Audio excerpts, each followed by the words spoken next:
ердөө ганц өнөд сонсоод үзээрэй. Дежаву биш үжаадэ. Үжаадэ.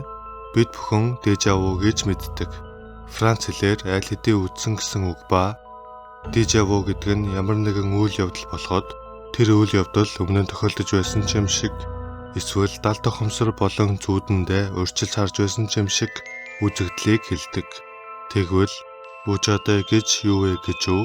Үжаадэ нь яг эсэргээрээ ба өмнө нь хэдэн мянган удаа танд тохиолдсон үйл явдал эсвэл хэдэн мянган удаа харсан зүйл чинь анх удаага харж тохиолдож байгаа юм шиг өөрөмц мэдрэмж юм. Жишээ нь олон удаа үзэж байсан киногоо дахин үзэхэд тэр киноноос шинэ зүйл олж харахад, байнга явдаг газраараа явж байхад тэр газар танил бус санагдахад үжаадэ гих мэдрэмжийг мэдэрдэг гин. Та дежаву эсвэл үжаадэ гих мэдрэмжийг мэдэрч байсан уу?